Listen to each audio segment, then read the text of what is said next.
Ice Cream Man is exactly the kind of movie you would expect from Eli Roth. It is loud, unapologetically violent, packed with practical effects, and completely committed to one outrageous idea from beginning to end. If you walk into this movie expecting subtle psychological horror, you are in the wrong theater.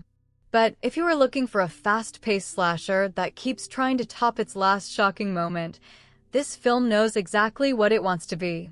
The story begins in the peaceful town of Baleen Bay, where a mysterious ice cream vendor suddenly starts handing out free frozen treats with names like Locust Lick and Serpent Swirl. It does not take long before the children who eat the ice cream begin changing into emotionless killers. Instead of targeting each other, they immediately turn on every adult in sight, transforming an ordinary suburban neighborhood into complete chaos. The movie wastes very little time getting to its biggest attraction, the gore.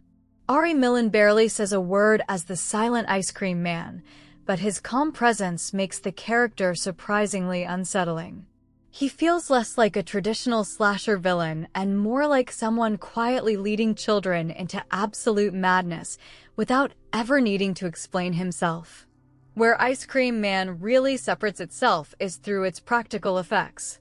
Nearly every kill is designed to be bigger, messier, and more outrageous than the last.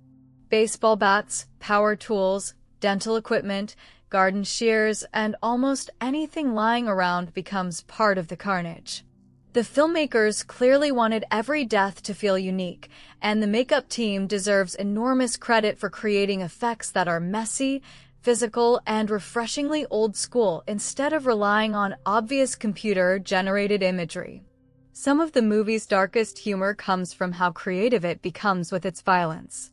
Severed heads become playground equipment, human remains turn into children's games, and even an ordinary ice cream cone becomes part of one of the film's most unforgettable visual gags. The violence is so exaggerated that it often feels closer to outrageous grindhouse comedy than realistic horror. The story follows a small group of children who never fully become infected.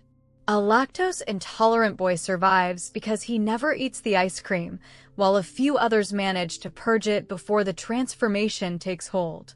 Together they try to understand what is happening while searching for a way to survive. Eventually, a local priest offers an explanation involving past injustice, revenge, and supernatural forces. The mythology gives the story some background, but it is clear the movie cares much more about delivering another outrageous kill than building an elaborate supernatural mystery. Eli Roth directs the film with plenty of energy, mixing bright suburban imagery with extreme violence in a way that constantly reminds viewers not to take the experience too seriously.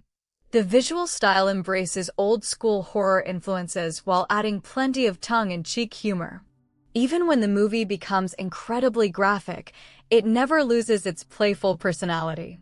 The performances fit the movie well, especially the young cast, who fully commit to the unsettling transformation from ordinary children into relentless killers.